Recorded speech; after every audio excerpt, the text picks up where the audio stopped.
श्रद्धा से नमन करे हम, तेरा अनुसरण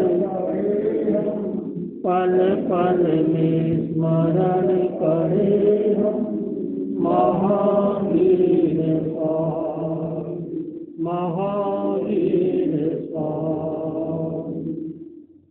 ओंकार बिंदु संयुक्तम नित्यं ध्यायन्ति योगिनः, कामदं मोक्षदं चैव। ओंकाराय नमो नमः, ओंकाराय नमो नमः। परम आराध्य के पावन चरणों में वंदन। अत्र वेदाधिक श्रद्धेय शासन श्री मुनि श्री सुरेश कुमार जी स्वामी अन्नावा, उनके परम सहयोगी संत मुनि श्री संबोध कुमार जी स्वामी वेदांत, धर्म प्रेमी भाइयों और मैं। आज का प्रश्न है, आदमी दुखी क्यों? प्रश्न पूछा गया, आदमी दुखी क्यों, किस लिए? आदमी दुखी क्यों, किस लिए? जवाब दिया गया, पड़ोसी सुखी क्यों, इसलिए। कितनी गहरी बात। आदमी खुद दुखी है, उसका दुख नहीं है। दुख किस बात का? पड़ोसी सुखी क्यों? दो विद्यार्थी है, एक परीक्षा में फेल हो गया, एक पास हो गया। जो फेल हो गया उसका इसका दुख नहीं है। दुख किसका? वो पास कैसे हो? आपके पास 3 मंजिला मकान था, आराम से सुखी जीवन जी रहे थे। अब आपके पास में 5 मंजिला मकान आ गया, अब आप सुखी हो? नहीं। आपको क्या गया? लेकिन आपकी कि वो मेरे से बड़ा हो गया, मेरे से आगे निकल गया। तो भगवान महावीर स्वामी ने फरमाया, 4 प्रकार के दुख होते। जन्म दुखम, जरा दुखम, रोगाय मरणाय, अहो दुखो संसारो, जत दुखंति सुनो। अर्थात 4 दुख है, दुख नहीं, महादुख है। सबसे पहले जन्म दुख है। किसी का जन्म होता है, लोग खुशियां मनाते हैं, लेकिन इस बात को भूल जाते हैं कि जिसने जन्म दिया उसको भी दुख हुआ, और जिसने जन्म लिया उसको भी दुख हुआ। क्या आपको याद है? आपने जन्म लिया, आपको दुख हुआ? नहीं हुआ। जब व्यक्ति का जन्म होता है, बच्चे का, तो उसको रोता है। क्यों रोता? पता? इतने दिन तक माँ के पेट में वो सारा काम अपने द्वारा नहीं करता, माँ के द्वारा। माँ खाना खाती तो उसको खाना मिलता, माँ पानी पीती तो उसको पानी मिलता, माँ श्वास लेती तो उसको श्वास मिलता, माँ ज्ञान प्राप्त करती। एक ऐसा व्यक्ति हुआ जिसने पेट में, माँ के पेट में रहते हुए बहुत बड़ा ज्ञान प्राप्त किया। कौन सा ज्ञान? चक्रव्यूह का भेदन कैसे करना। और माँ का नाम था सुभद्रा, और लड़के का नाम क्या हुआ? अभिमन्यु। अभिमन्यु कौन था? अर्जुन का बेटा। देखिए, और उसने योग की बात, जो होनहार है उसको टाल नहीं सकती। ज्ञान प्राप्त हो रहा है, चक्रव्यूह का भेदन कैसे करना, लेकिन दुर्भाग्य की बात, चक्रव्यूह से बाहर कैसे निकलना, ये बात बताई जा रही थी। इतने में माता सुभद्रा को नींद आ गई। उसको नींद क्या आ गई? साथ में किसको नींद आ गई? अभिमन्यु को नींद आ गई।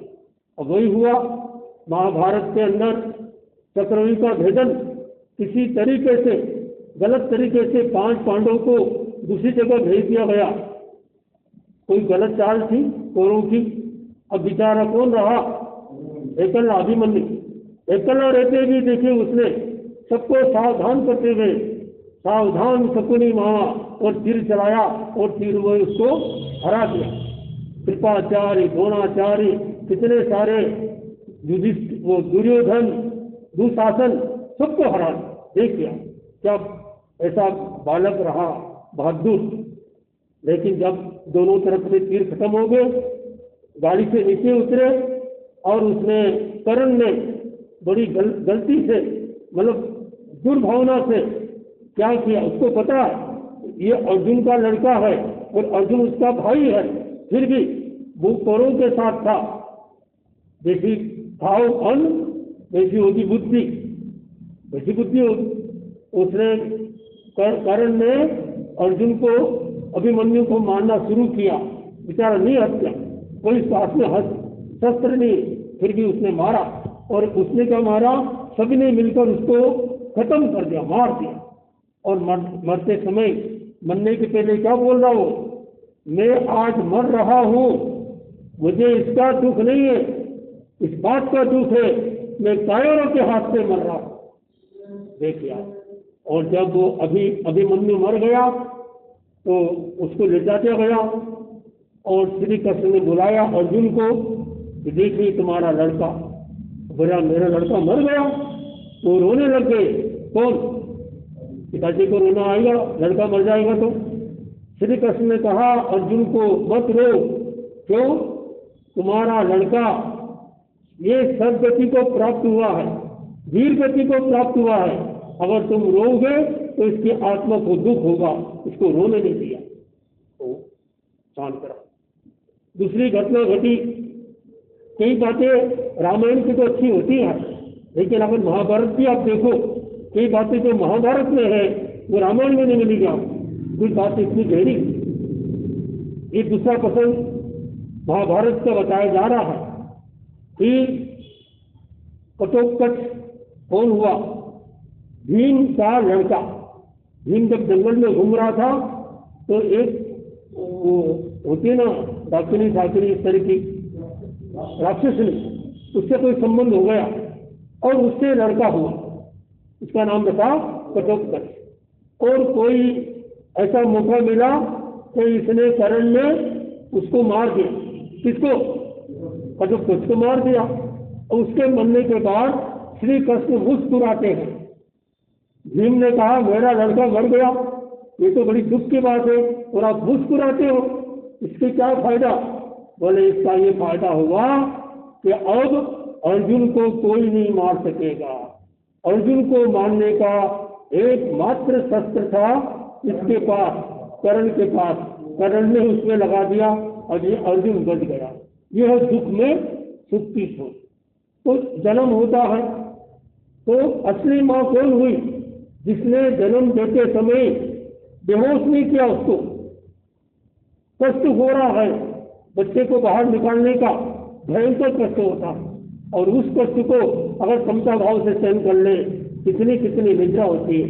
आजकल डॉक्टर लोग महिलाओं को कष्ट न हो बेहोश कर देते, सीजर से ऑपरेशन करते हैं। बाबा रामजी जी कहते हैं जो महिलाएं शादी के बाद अगर घटती पिसती है, बिना सीजर के भीम जैसे मजबूत बच्चे का जन्म होगा। आजकल बच्चे कितने कमजोर हो रहे हैं, कारण महिलाएं शादी के बाद घटती नहीं पिसती, पेट मजबूत नहीं है। मजबूत पेट होगा तो बच्चा मजबूत आएगा, पेट ही कमजोर है, शरीर ही कमजोर है तो बच्चा कैसा आएगा? तो ये उन्होंने बताया कि महिला जब जन्म देती है भयंकर वेदना होती है, और जिस बच्चे ने जन्म लिया, बच्चा जन्म लेते ही रोता है, और अगर न रोए तो उसको रुलाते हैं। मैं मुनि महेंद्र स्वामी के साथ में रांची में मंगलम हॉस्पिटल में था, उनका स्वास्थ्य खराब हो गया, उनकी सेवा में ऐसे ही कूद गया। मुझे किसी ने बोला नहीं था, मेरे मन में चलो और सुनते हैं, मंगलम की हवा ले लेंगे, थोड़ा अच्छा रहेगा, सेवा की सेवा चलाई। रात को वहीं पर एक बच्चे का जन्म हुआ, और बच्चे का जन्म हुआ, बच्चा रोया ही नहीं। 1 घंटा हो गया, 2 घंटा हो गया, 3 घंटा हो गया, रोते ही नहीं। अब बच्चा नहीं रोए तो क्या करे? वो नर्स आई और जोरदार इतनी जोर से उसको चाटा मारा कि बच्चा रोने लग गया, और सब लोग खुश हो गए। देखो कहीं रोते हैं तो लोग खुश भी होते हैं, ऐसी दुनिया। और वो इतना रोया 3 दिन तक लगातार रोता रहा। देखो अब मैं सही बता रहा हूँ। मुनि महेंद्र कुमार जी ने कहा, अरे तेरे रोने का तो इसलिए रोना नहीं पड़ता। कबीरा तू आया जगत में, जगत हंसत तू रोए, करनी ऐसी कर चलो, जगत हंसत, जगत रोए और तुम हंसे।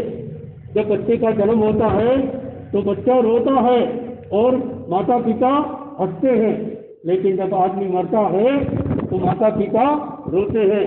और एक ऐसा बच्चे का नाम बताओ, उसका जन्म हुआ और वो रोया नहीं, पहली विशेषता। दूसरी विशेषता, जन्म हुआ, जन्म होते ही मुंह में दांत थे 2 लगभग। मैंने गिनती नहीं की लेकिन सुना इसलिए बता रहा हूँ, आप बोला आपने गिनती करने के लिए। तो जन्म होते ही रोया नहीं, और जन्म के समय दांत, और जन्म के समय माथे पर 3 रेखाएं और स्वस्तिक, और नाभि के नीचे स्वस्तिक, कई तरह के लक्षण बता सकते हैं आप। कौन हो सकता है ऐसा महापुरुष? तेरा पंथ का पहला आचार्य, आचार्य भिक्षु। तुलसीदास जी भी सही है, तुलसीदास जी जन्म हुआ रोए नहीं थे, उनके दांत थे, लेकिन वो लक्षण नहीं थे।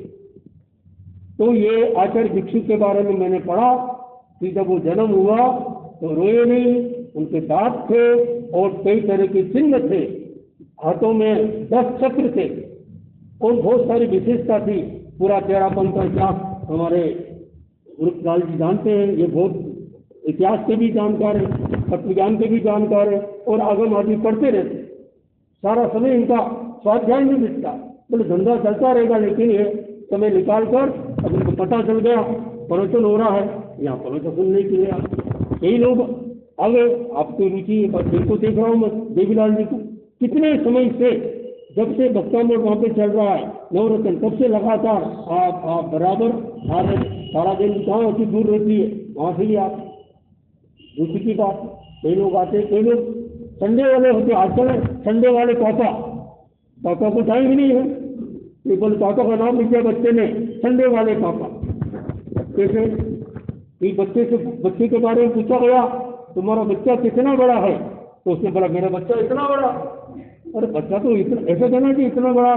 तो बोले मैंने अपने बच्चे को हमेशा लेटे ही देखा, घर से जाता हूँ तो बच्चा लेटा हुआ है, ऑफिस से आ गया बच्चा सोया हुआ है। तो जिस माँ बाप ने, जिस पिताजी ने अपने बच्चे को कभी खड़ा ही नहीं देखा, तो बच्चे को क्या संस्कार दें? तो कई ऐसे होते हैं पापा बच्चे से कब मिलते हैं? कल संडे को मिलते हैं, तो संडे वाला पापा नाम रख दिया। तो ये हमारे कमलेश जी और इनका लड़का, तो इस लड़के को मैं देखता हूँ तो इसके काम के अनुसार ऐसा लगता है कि ये भविष्य में अच्छा साधु बन सकता। कोई लक्षण होते हैं, और इनका भी देखो संस्कार अपने बच्चों को बराबर लाते। पहले के जमाने देखिए आप, माता पिता बच्चों को लेके आते, मग्गा देने के बारे में मिलता है, अंगली पकड़ के चलो, जब तक दर्शन नहीं होंगे नाश्ता नहीं मिलेगा, जब तक ये नहीं करोगे। आजकल बच्चों को आपने क्या दे दिया? खतरनाक आइटम, बहुत खतरनाक है। मोबाइल दे दिया। एक समय का बच्चा रोता था तो मम्मी उसको बिकनी देती, बिकनी और दूध की बोतल, तो खाली बिकनी, फिर अंगूठा किसने लग गया, और अब देखिए सीधा मोबाइल। और बच्चा एक बार मोबाइल में क्या लग गया, सब पासवर्ड वगैरह सब जान लेता, जैसे यूट्यूब पर वगैरह एकदम घंटों लग जाते हैं। और क्या क्या उसमें कितना कचरे की बातें आती है, सब दिमाग में जाती है, बच्चों के क्या संस्कार मिलेंगे? तो ये बच्चों को देखता हूँ मैं, इसका चिंतन क्या नाम? विवेक। देखो नाम कितना बढ़िया, कुबेर नाम है। कुबेर किसको बोलते हैं? धन के देवता को कुबेर कहते हैं। तो उत्तर दिशा में रहता, तो कहते हैं तो मैं बता रहा हूँ कि जो लोग घर के अंदर बोले हमारा, देखो दुखी होने का कारण ये भी है गृहस्थी के लिए कि घर में पैसा नहीं दिखता। क्यों नहीं दिखता पैसा? आपने तिजोरी गलत दिशा में रख दी, आपने तिजोरी रख दी दक्षिण दिशा में, लेकिन मुंह खुलता है उसका दूसरी दिशा में। तो अगर वास्तु के अनुसार बता रहा हूँ, यदि घर में लक्ष्मी टिके, बरकत बढ़े तो घर में जो आपके पास में धन की तिजोरी है, धन की अलमारी है, पैसे की अलमारी है, तो उसको दक्षिण में रखो, लेकिन उसका मुंह खुलना चाहिए उत्तर में। ये नियम है, हर चीज का नियम है। एक ही घर है, एक ही कमरा है, एक ही कमरे को आप वास्तु के अनुसार सेटिंग करो, आप कभी दुखी नहीं होंगे। आपने गलत दिशा में लेटरिन बाथरूम बना लिया, गलत दिशा में आपने, देखो एक दिशा खराब हुई, सब दिशा खराब होगी। आपने ईशान कोण में बना ले रखना था, यहाँ पर मानो पूजा घर, और यहाँ बना दिया किचन, तो फिर यहाँ बना दोगे आप पूजा घर, वो गलत हो जाएगा। फिर वहाँ बना दोगे आप दूसरी चीज है, तो एक बदला, एक खराब गलत हुआ, सब गलत हो जाए। तो इसका नियम क्या है कि ईशान कोण जो है वहाँ 3 का पूजा, पानी, पढ़ाई। यहाँ पूजा का मतलब उपासना कक्ष, जब तेरापंथी है तो पूजा, हालांकि गृहस्थ में भी कई लोग तेरापंथी होते भी घर में पूजा घर रखते हैं, कोई निषेध नहीं करते हैं, अपने कुल देवी देवती की पूजा करो, हम निषेध नहीं करते। तो अगर बोले घर में पूजा घर बनाना है तो ईशान कोण में पूजा घर, पानी पीने का पानी, या पढ़ाई, बच्चे की पढ़ाई हो, बस इसके अलावा और कुछ न हो। ईशान कोण यानी गुरु ग्रह का स्थान।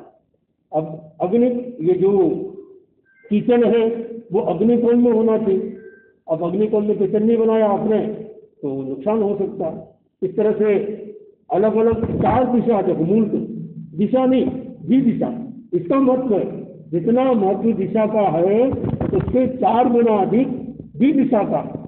देखिए आप वास्तु के अनुसार, तो ये कोना यानी उत्तर पूर्व के बीच ये ईशान कोण हो गया, और ये अग्नि कोण हो गया, यहाँ पर किचन आदि, फिर वो आला तरह हो गया, एक सोने का कोना, एक लैट्रिन बाथरूम का कोना। यदि लैट्रिन बाथरूम इधर है तो बीच का स्थान खाली रखना, बीच घर के बीच वाले कमरे के बीच सेंटर में कभी नहीं बैठना, ब्रह्म स्थान मानते।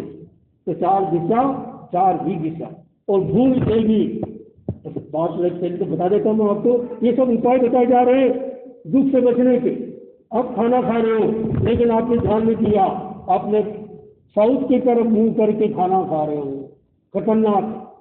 उपनिषद में लिखा है यदि आप साउथ की तरफ मुंह रख के खाना खा रहे हो, खाना आप नहीं खा रहे हैं, आपके शत्रु, आपकी दूषित आत्माएं, आपके प्रेत आत्माएं, जो आपके अच्छे नहीं लोग, वो खाना खाए, ऐसा उसमें लिखा हुआ।